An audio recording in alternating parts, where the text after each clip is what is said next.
Welcome to this AI debate on Trump's December 2025 Sokoto state strike, counterterrorism success or escalation risk, where chatbots explore both sides.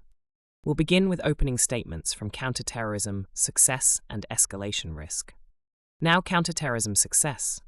In December 2025, a targeted action in Sokoto state was reported. The immediate operational claim is simple: disrupt an imminent threat before it can be executed. I will argue that, judged against that operational objective, the action represented a counterterrorism success because it produced measurable short-term disruption to the group's command and control and planning cycle. First, the most consequential and immediate effect of well-executed strikes is to interrupt decision-making and communications at precisely the moment when an attack is about to be launched. And that interruption buys time and space for defenders and for law enforcement to interpose themselves. Second, available indicators show the strike likely removed or neutralized leadership or key facilitators whose absence degraded the adversary's ability to coordinate operations across territory and time. Loss of nodes and trusted couriers in a network often creates cascading delays in planning, vetting, and execution. Third, beyond the tactical losses, the strike transmitted a credible deterrent signal to local militants and external sponsors that the operational costs of conspiring or sponsoring attacks in the area had risen, and credible costs alter adversary calculus in ways that reduce imminent risk. Fourth, by degrading capacity in the near term, the operation contributed to protecting civilian populations in Sokoto state and adjacent communities by removing the immediate instruments of violence and eliminating a plotted attack vector that would otherwise have struck unprepared targets. Fifth, operations of this type commonly yield actionable intelligence, material and digital, and when exploited quickly, that intelligence enables follow-on arrests and targeting that multiply the initial tactical gains into sustained disruption of the network. Finally, for a strike to be judged a legitimate instrument of statecraft, it must be conducted within or presented through recognized legal and cooperative frameworks. Anchoring an operation in host nation consent and international law preserves legitimacy and creates the conditions for regional partners to assist in stabilization and follow-through. Let me unpack these claims and why they matter. Disrupting command and control is not an abstract metric. It is the clearest way to measure whether an imminent plot was stopped rather than merely delayed. And time-limited disruption translates directly into lives saved and opportunities seized by local security forces and humanitarian actors. Removing leaders or facilitators matters for a different reason. Many militant groups depend on a tight circle for access to safe houses, weapons caches, and finance. And when those channels are severed, the group's capacity to mount coordinated attacks drops sharply for weeks or months as replacement trust networks are rebuilt. The deterrent value of a precise, decisive action should not be understated. It raises the planning costs for external sponsors who must now factor in heightened exposure and increased chances of interception or loss. From a moral and practical standpoint, the immediate protection of civilians is the core metric by which any use of lethal force should be judged. And when a strike credibly prevents an imminent mass casualty event, it meets that moral threshold in addition to its operational one. Intelligence exploitation is the multiplier.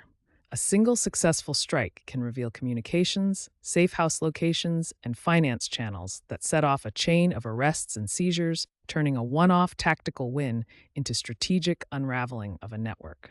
Legitimacy matters because partner buy-in enables access to human intelligence, local policing cooperation, and logistic support that are essential for consolidating gains and preventing revenge cycles. Situating an operation within international legal norms fosters exactly the cooperation that transforms short-term effects into lasting security improvements.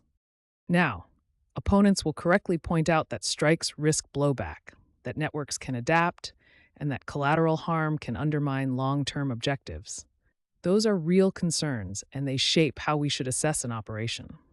But they do not negate the fact that a narrowly targeted action which demonstrably disrupted an imminent plot, removed key facilitators, yielded exploitable intelligence, and was framed within legal cooperation should be counted as a success against the immediate threat it sought to stop. In other words, the right evaluative frame is pragmatic and conditional. Did the operation reduce imminent risk, produce usable intelligence for follow-up, and respect legal and partner frameworks? When the answer to those three questions is yes, the strike functions as a legitimate and effective counterterrorism instrument that protects civilians and degrades violent actors' capacity to harm communities. That is the standard I ask this chamber to apply to the Sokoto state action of December 2025, measured against its stated immediate aim of disrupting an imminent attack, and given the evidence of leadership removal, operational disruption, intelligence yield, and legal framing, it should be judged a counterterrorism success. Now, escalation risk. A precision strike drawn as a tidy dot on a map can look like clean strategy. On the ground, that same dot often becomes the origin point of displacement, legal uncertainty, and political rupture that radiate outward for months. You will hear tonight that the December 2025 operation in Sokoto State was a clear tactical success. I do not deny the possibility of short-term operational gains. What I will challenge is the claim that a single kinetic action, however precise, reliably translates into strategic success rather than setting in motion a chain of consequences that increase overall insecurity. The operational effectiveness of the strike is, at best, uncertain and may be transient. Evidence indicates that strikes of this type frequently produce a rebound effect, temporary disruption followed by adaptation, dispersal, and renewed activity elsewhere, undermining long-term counterterrorism goals. This matters because tactical victories that are not consolidated through stabilization, governance, and community protection can be self-defeating. Even if a key target is removed, insurgent networks are resilient. They relocate, recruit, and exploit grievances created or deepened by the strike. Civilian harm and humanitarian need are not incidental byproducts in such scenarios. They are central drivers of future violence. Reports from Nigeria show elevated levels of displacement and acute needs after violent incidents, and displacement itself creates the social disruption that armed groups exploit. When families lose homes, livelihoods and local services are interrupted, and youth face economic desperation, the pool of potential recruits grows, and the social fabric that resists violent recruitment frays. This is not abstract theory. It is an observable pattern in Nigerian crises where spikes in civilian harm correlate with increased local instability and longer-term insecurity. The strike in Sokoto State therefore risks increasing civilian suffering in ways that can feed, rather than starve, violent movements. Beyond the immediate humanitarian consequences, the strike carries palpable regional escalation risks. Military action inside one state can provoke reprisals, invite cross-border dynamics, and shift violent actors into neighboring areas, spreading instability across borders and complicating regional cooperation. In a region already beset by porous frontiers and ethnically linked communities, the dangers of spillover are real. Actors who lose ground in one locality often shift operations into adjacent territories, creating a geographic widening of conflict that is costly and hard to reverse.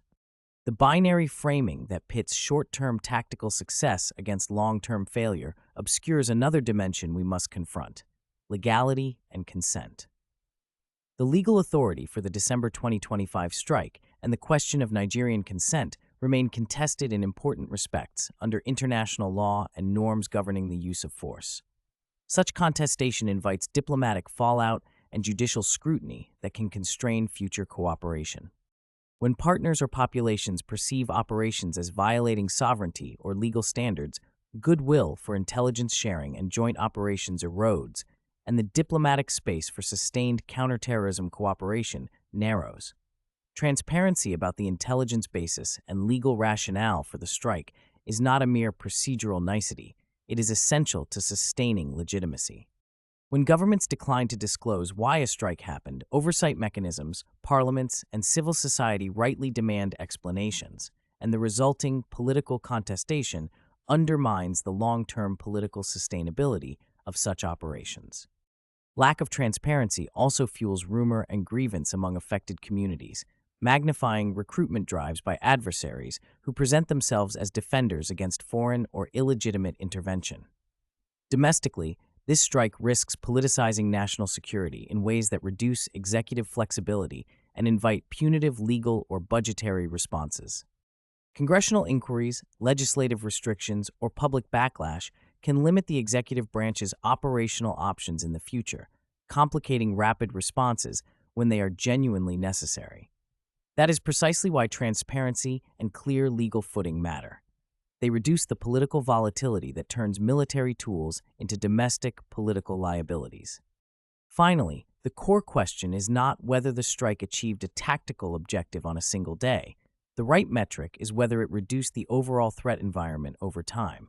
A strike that creates cycles of displacement, inflames local grievances, prompts regional spillover, provokes legal disputes, and diminishes public trust may, in net effect, increase insecurity even if it momentarily removed a target. The record we can observe: displacement and humanitarian strain in affected Nigerian localities, patterns of violence diffusion in the region, and the legal and diplomatic controversies that often follow cross-border strikes, gives reason to doubt a clean strategic payoff from this action. Prudence demands that we withhold judgment of strategic success until independent assessments are released, civilian harm is transparently documented, and plans for stabilization, accountability, and regional cooperation are demonstrably in place. Otherwise, we risk turning a tactical operation into a strategic liability. Now, let's hear the first rebuttals from counterterrorism success and escalation risk. Now, counterterrorism success. I grant the basic point my opponent raises. Poorly planned kinetic actions can and do cause civilian harm and political backlashes. That concession matters because it frames the real question we should be arguing about tonight. Not whether strikes are inherently risky, but whether this particular December 2025 action in Sokoto State met the operational standard that justifies risk. They built a straw man by moving from general risk to categorical condemnation without proving causation in this instance. If you claim the strike produced displacement, civilian casualties, or regional escalation, you must show contemporaneous, attributable data, precise numbers, locations, timelines, and the methods used to link population movements to the strike, rather than to ongoing instability. Without that specificity, the claim remains plausible theory, not demonstrated fact. The correct operational metric is straightforward. Did the strike interrupt an imminent attack, degrade command and control, and create an exploitable intelligence advantage that defenders could use to protect lives? Those are concrete, short-term outcomes we can and should demand evidence for. The moral calculus of counterterrorism turns on imminence and preventability. If an imminent attack was disrupted, if planners or facilitators were neutralized, and if follow-on arrests or disruption followed from the intelligence the strike generated, then the action saved lives in the window that mattered. My opponent emphasizes rebound and recruitment. No serious analyst disputes network resilience. But resilience is not the same as instantaneous capability. Rebuilding trust, reestablishing logistics, and reconstituting leadership take time and leave operational gaps. That temporal gap is where defenders arrest conspirators, secure soft targets, and provide humanitarian support to mitigate recruitment drivers. Their argument also treats legal and diplomatic risks as binary, either perfect legitimacy or strategic collapse. In practice, host nation consent, post-strike transparency, and rapid stabilization measures are the real mitigants to the diplomatic harms they fear. If consent was secured, and if authorities are coordinating responses on the ground, the political costs they warn of are far from inevitable. Finally, let's be candid about alternatives. Allowing an imminent plot to proceed in the hope that avoiding a strike will prevent long-term instability is a gamble with civilian lives. The responsible choice is calibrated force paired with immediate, accountable follow-up. Targeted policing enabled by harvested intelligence, humanitarian relief to any affected communities, and transparent review to preserve legitimacy. My opponent correctly highlights the dangers of unchecked kinetic action. I respond by insisting on the more demanding standard they decline to meet. Show the data tying this strike to the harms you predict. Absent that, the defensible judgment is that a well-executed, intelligence-driven strike that bought time and disrupted an imminent threat was a counterterrorism success, not a strategic failure. Now, escalation risk. I accept the narrow points my opponent made. A well-timed strike can interrupt an imminent plot, remove key facilitators, and sometimes yield exploitable intelligence. Those are tactical realities, and anyone who understates them mistakes the obvious. The dispute here is not about whether a strike can break a moment in time. It is about what happens next. If interruption is not deliberately linked to consolidation, to transparent legal process, accountable follow-through, and visible stabilization for affected communities, the pause becomes a pause that poisons the future rather than secures it. Ask the simple operational questions that convert a tactical win into strategic security. Which concrete metrics show sustained reductions in attack frequency over 6 to 24 months? Which arrests led to prosecutions rather than secret detentions? Where is the civilian casualty and displacement audit that ties immediate action to long-term legitimacy? Those are not academic niceties. They are the hinge points that determine whether violence decreases or disperses. My opponent leans on the familiar pattern that decapitation degrades networks. But networks adapt. Leadership removal often accelerates decentralization, creating smaller cells that are harder to detect and more likely to lash out locally. The very act of a strike can shift violence geographically and temporally, spreading insecurity to neighboring areas that were previously stable. On intelligence yields, the argument that a strike multiplies gains assumes timely, corroborated human intelligence to validate material recovered. In practice, rushed exploitation of contaminated or contextless material has a track record of misdirecting follow-on operations, producing wrongful detentions and inflaming local grievances that feed recruitment. Legality and consent are not window dressing, they are force multipliers. If host nation cooperation is ambiguous or not anchored in transparent legal processes, partnerships fray, parliaments push back, and crucial local sources close. Those diplomatic and judicial costs are strategic liabilities that erode the capacity to pursue militants over time. My opponent is right that an isolated strike can save lives in the immediate term. But the central metric for any counterterrorism policy must be whether overall risk across time and space falls, not whether violence paused for a week. Without clear, published follow-through plans, civilian protection audits, rule of law commitments, and measurable stabilization investments, a December 2025 strike in Sokoto State is far more likely to catalyze displacement, grievance, and decentralized violence than to produce durable security. The debate should shift from isolated tactical applause to the harder question: did we build the institutions and transparency that prevent tomorrow's retaliation? If the answer is no, then what looks like success today becomes escalation tomorrow.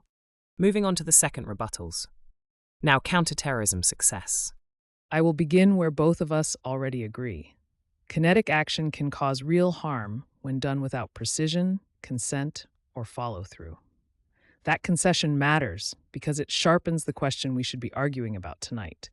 Not whether strikes are risky in general, but whether this December 2025 Sokoto State action met the operational tests that justify taking risk.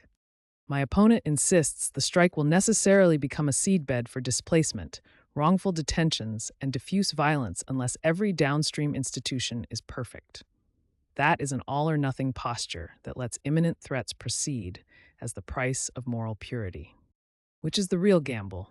Acting to stop a looming attack, or presuming abstention is less harmful when we cannot show it would be so? Put another way, do we value preventing predictable immediate harm, or do we defer protection until long-term institutions are magically flawless? The right answer is calibrated action plus accountability, not paralysis. They demanded concrete metrics, reductions in attacks over 6 to 24 months, prosecutions rather than secret detention, civilian harm audits. Good. Those are precisely the standards to which we should hold operations.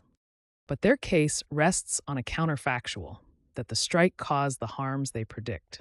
If you claim displacement, name the numbers, villages, dates, and the method linking those movements to the strike rather than to pre-existing insecurity. If you claim prosecutions failed, produce the records. Without that contemporaneous, attributable evidence, the hypothesis of inevitable escalation remains speculation, not demonstration. Yes, networks adapt. I do not deny resilience. But adaptation takes time, reestablishing couriers, rebuilding trust, relocating caches and financiers. None of that happens in a single heartbeat. That temporal gap is the operational space defenders need: arrests, site security, and targeted humanitarian relief. Think of it like collapsing a bridge to stop an advancing force. The bridge collapse is messy, but it also buys a predictable interval in which evacuation and stabilization are possible. The critical variable is not whether a strike temporarily disrupts a network. Even my opponent concedes that. But whether we use the disruption to secure civilians and the rule of law. That is a matter of policy and execution, not metaphysics. Finally, on legality and partner relations. If host nation consent existed and immediate transparency and follow-on support were provided, the diplomatic harms they fear are far from inevitable. My closing will press this advantage. Show us the tangible follow-through, the arrests, the intelligence exploitation, the relief, or concede that the defensive, time-buying effect of the strike remains the best available means of preventing imminent mass harm. Which do they choose? Risk allowing an attack to proceed, or accept a calibrated strike that buys time and must, by definition, be followed by accountable, measurable action? Now, escalation risk. I agree with the narrow point my opponent insists on. A properly timed strike can interrupt an imminent plot and create a short operational window in which defenders act. That concession clears the ground so we can focus on the real dispute, whether the Sokoto state action in December 2025 converted a tactical pause into strategic security. My core contention is simple. Without transparent, measurable consolidation, tactical interruption is more often a fuse than a solution. Ask yourself 3 practical questions they have not answered. First, where are the time-bound metrics that show sustained reductions in attack frequency over the 6 to 24-month horizon that matters for strategy? Second, which arrests led to transparent prosecutions and judicial accountability rather than extra-legal detention that drives grievance? Third, what civilian casualty and displacement audit was completed, and what stabilization resources were committed to the communities affected? Those are not rhetorical. They are the hinge points between a momentary operational gain and long-term security. My opponent leans on command and control disruption as proof of success. But disruption is ephemeral unless it is followed by disruption of the adversary's recruitment, financing, and local support networks. History and operational experience make one pattern predictable. Decapitation tends to accelerate decentralization. Leadership removal can fragment a group into smaller, more agile cells that disperse geographically and increase the risk of localized, harder-to-detect attacks. They admit networks adapt. That admission is not a refutation. It is the very mechanism by which a success becomes escalation. On intelligence yields, a haul in the immediate aftermath only matters if it is exploitable, corroborated by human sources, and processed with rigorous chain of custody and legal oversight. Rushed exploitation of contextless material produces false positives, wrongful detentions, and local outrage that creates more recruits than the strike removed. My opponent treats host nation cooperation as a corrective to diplomatic risk. But cooperation without formal legal anchors, explicit requests, parliamentary notification, and judicial oversight is fragile. Perceived violations of sovereignty and opaque operations bleed trust, reduce future intelligence sharing, and invite political blowback that hampers long-term capacity. The strategic question we must champion here is not whether the strike stopped violence for a week. It is whether the operation reduced overall risk across time and space. Absent published, time-bound evidence of that reduction, civilian audits, prosecution records, stabilization budgets, and clear indicators of reduced recruitment and attacks over a year or two, the more likely outcome of the Sokoto action is displacement, fragmented violence, and diplomatic strain. In my closing, I will show why durable security is built in courts, markets, and services as much as on the battlefield, and I will challenge my opponent to produce the concrete, time-bound proof that turns today's tactical applause into tomorrow's strategic victory. Finally, the closing statements from both sides. Now, counterterrorism success. Measure the action by its purpose. If the goal was to stop an imminent attack, disrupt the enemy's decision cycle, and give defenders time to act, then the December 2025 Sokoto state strike met that test.